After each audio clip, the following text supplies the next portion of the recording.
chicos, ¿cómo están? Bienvenidos a un nuevo video del profesor Pablo, esta vez para historia de cuarto año y puntualmente analizando lo que pasó o el contexto posterior a la Primera Guerra Mundial, ¿sí? El periodo entre guerras o el periodo de posguerra. Y ahí estuvimos viendo lo que dice aquí el título, ¿no? Los años 20. El anterior video estuvimos viendo cómo pasó todo esto, Europa tanto oriental como Europa occidental, y cómo la crisis después de la guerra no solamente afectó a los países que perdieron la guerra, sino también países que ganaron, ¿no? Como por ejemplo Reino Unido y también algunos otros países como Italia, y por último vimos la situación de Alemania, que dejamos en Italia a Mussolini ya en el poder, o tocando la puertita del poder, y a Hitler como en la cárcel, escribiendo los famosos cuadernos, ¿no? Escribiendo su libro. Y también vimos como en Europa oriental, y como que el fantasma del comunismo estaba latente.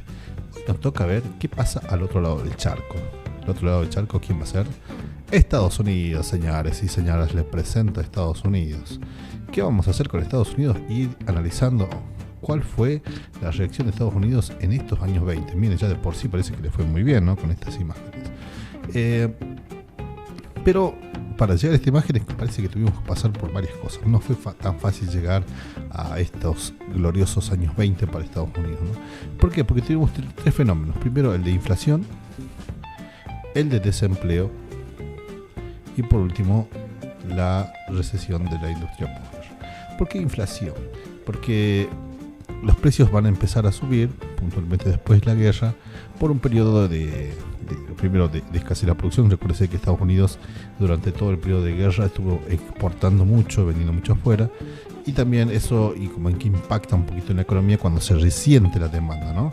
Y lo mismo pasa con la industria de guerra, con la industria de Estados Unidos, después de la guerra, como que estaba muy demandada y después va a empezar a resentirse.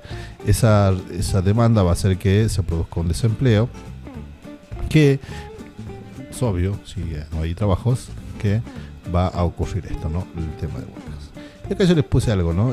Temor rojo. ¿Por qué? Puntualmente porque durante este periodo, sobre todo por las huelgas, y mirando sobre todo lo último que vimos, ¿se acuerdan lo último que vimos? Mirando lo que está pasando en Europa, ¿se acuerdan de esto? Bien, de los años 20 en Europa. Bueno, mirando a Estados Unidos lo que está pasando en Europa, se produce este fenómeno que se llama como el temor rojo. ¿Qué es el temor rojo?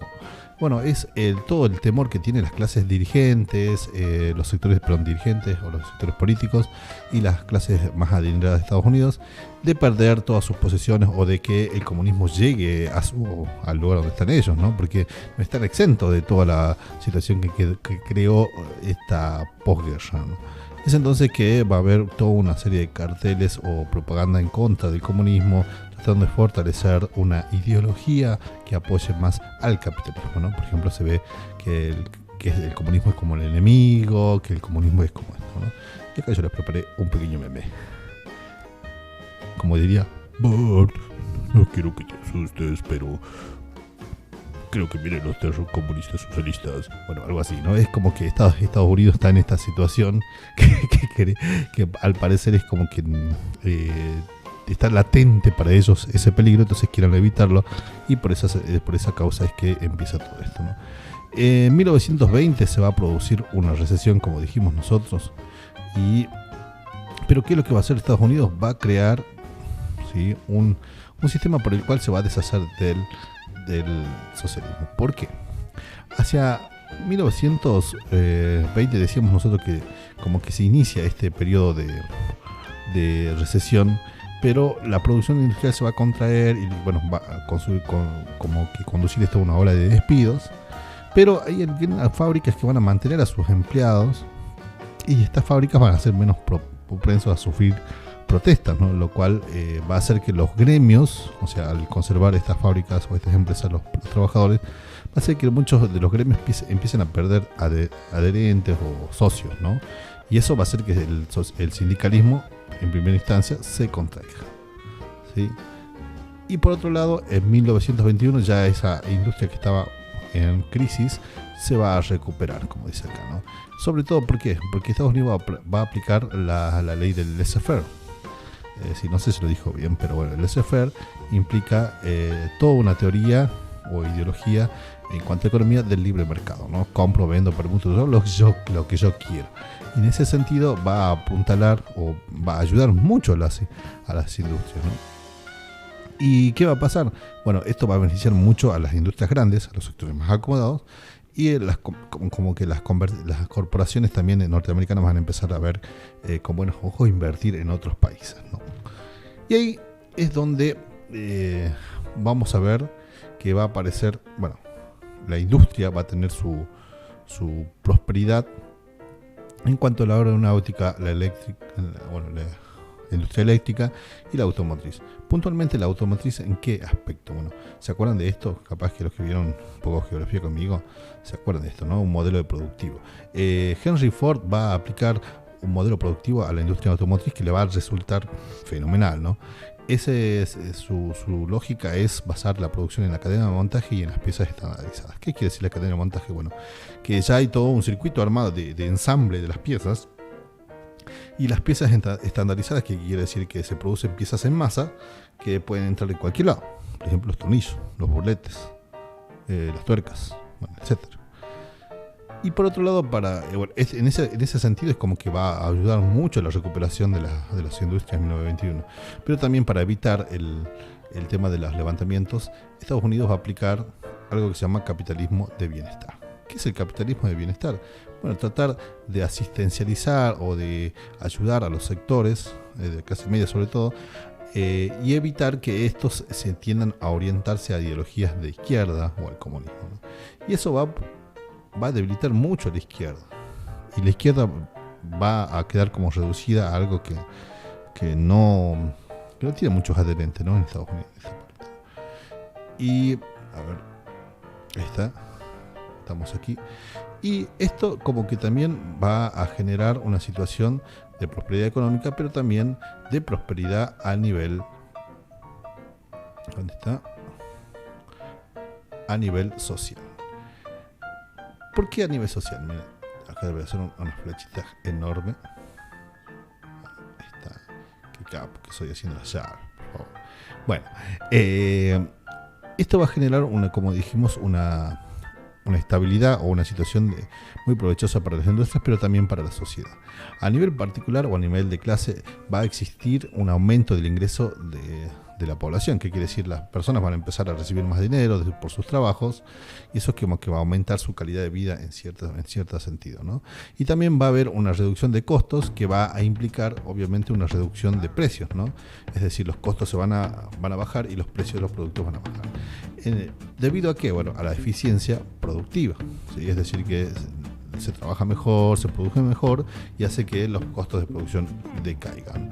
Y en ese sentido, esto, si nosotros tenemos costos bajos, es obvio que va a haber como una demanda, ya que primero tenemos un ingreso en medio un poquito alto y los costos de los productos están por debajo, entonces como que genera una demanda, ¿no? Y esto va a dar lugar a este concepto: consumo de masa. No me salió muy bien la flechita, pero bueno, por ahí.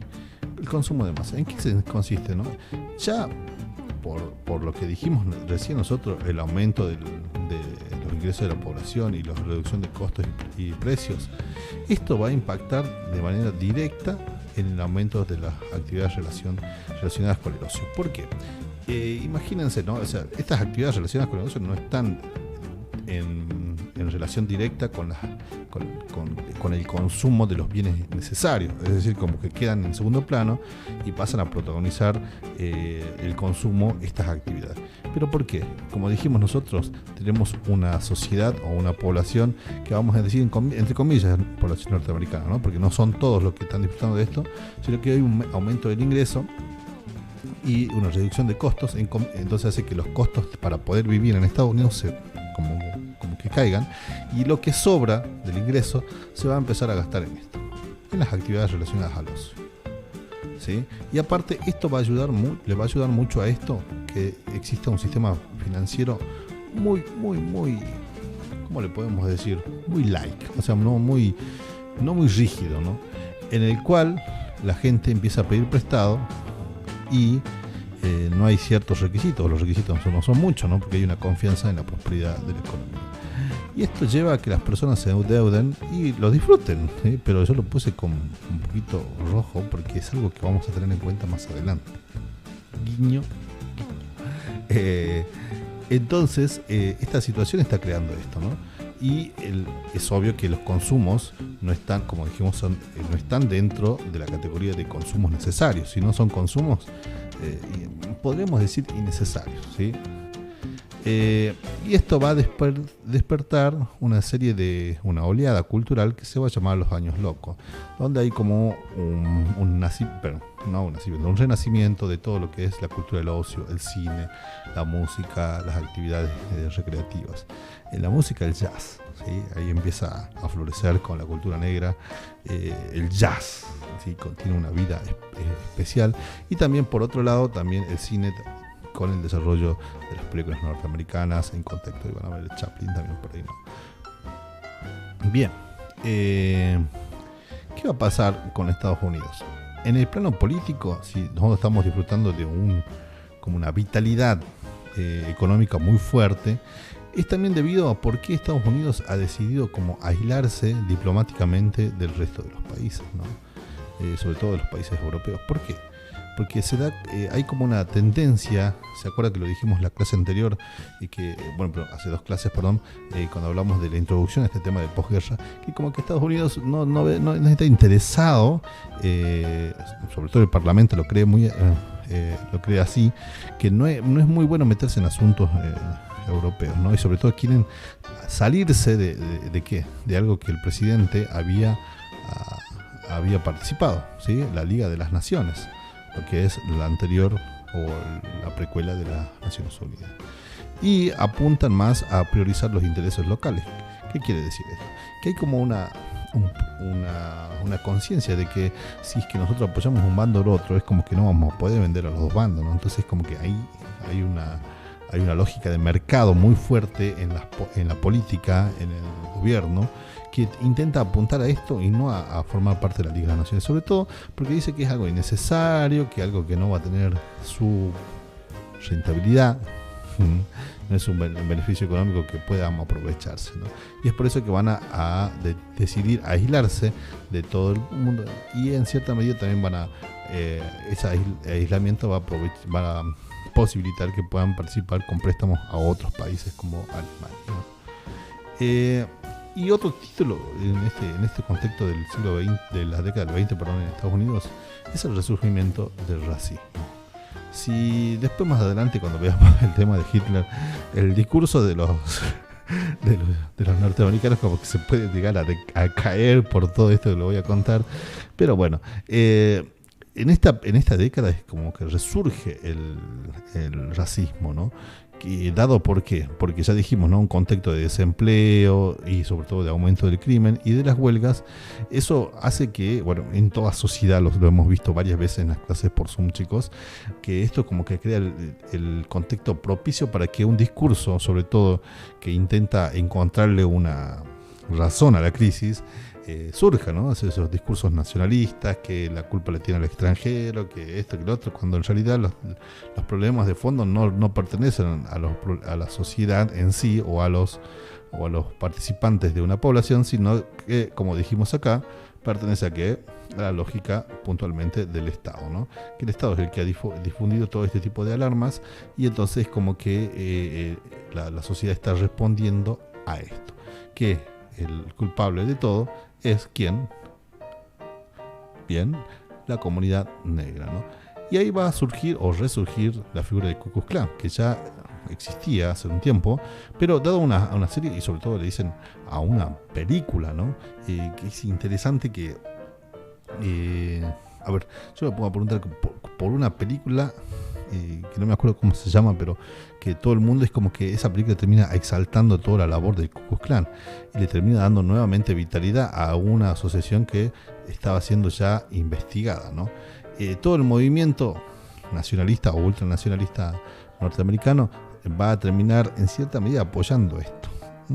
Y esto, cuando pasen las Olimpiadas, se van a dar cuenta que no es así, que no puede funcionar una sociedad de esa forma dividida, sobre todo que ellos van a terminar armando en base, sobre todo, a ver, lo que decíamos del jazz, de la música y de todo este tipo de cosas que viene de la comunidad negra, ¿no? O sea, no tiene una lógica de poder crear un apartheid, ¿no? En Norteamérica, cuando ellos están aprovechando todo eso, ¿no? Y el Ku Klux Klan, bueno, va a aprovechar todo esto y va a empezar después, más adelante, después se lo va a enjuiciar y se va a meter preso. Otra cosa que pasa en la década del 20 es la famosa ley seca.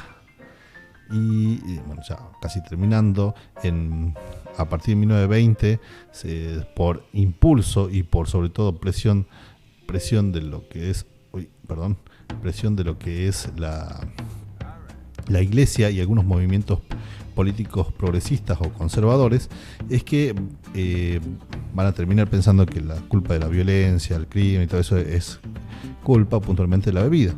Y acá es el tema, ¿no? Cómo se prohíbe la bebida, pero eso termina generando algo totalmente contrario a lo que ellos pensaban. Primero, esta prohibición no estaba respaldada por todo un aparato institucional que funcione para controlar esto de la circulación de las bebidas, del licor puntualmente. Y segundo, que la misma policía tiene como connivencia, tiene como alianzas con la mafia para poder seguir negociando, ¿no? Para poder hacer circular. Pero el tema es que el alcohol o las bebidas alcohólicas empiezan a subir de precio, o sea, porque siguen circulando, ¿no? Esta ley, que se llama ley seca, tiene el nombre de ley Volstead, que es el precursor. Volstead es el precursor de la ley. Y acá puse la imagen para que nosotros veamos de alguien que tuvo mucha participación durante este momento, o sea, se enriqueció mucho, ¿no? No le podían encontrar ninguna causa. El famoso Al Capone. Al Capone, ¿qué es lo que hizo? Aprovechó durante toda esta, bueno, ya venía trabajando en el ámbito de la mafia, pero durante este periodo apuntaló mucho más su poder y concentró mucho más favores políticos, sobre todo, y que de esa manera hacía circular las bebidas por todo. Y por último, quiero remarcar una idea que surgía a la medida que iba leyendo. Tal vez nosotros quedamos con la imagen de que el crecimiento fue para todos igual, y no fue así, ¿sí? La concentración de la riqueza fue algo característico de este periodo. Es decir, ¿qué pasó? Que toda la riqueza no fue para un solo lugar, para toda la población norteamericana, sino fue puntualmente para los que ya tenían riquezas, aquellos que ya concentraban poder y que fueron los principales beneficiarios. Los trabajadores urbanos y sobre todo los trabajadores y los arrendatarios del campo fueron los principalmente que fueron damnificados por este tipo de política. En ese sentido, las industrias tradicionales, las actividades industriales tradicionales, como los ferroviarios, como que empiezan a estancarse, ¿no? Y eso va a provocar, aparte de estancamiento de la actividad, huelgas. Y que, bueno, eso va a demostrar en cierta medida que también el crecimiento no es parejo en Estados Unidos, ¿no? Muy bien, yo sé que es muy largo el tema, pero está bueno estudiar así de fondo los años 20 en Estados Unidos. Bueno, chicos, esto fue brevemente un resumen del texto o de lo que nosotros vamos a trabajar en los años 20. Espero que les sirva, espero que les guste. Nos estamos viendo la próxima clase, ya cerquita de algo interesante en el plano económico y social. Nos vemos. Chau, chau.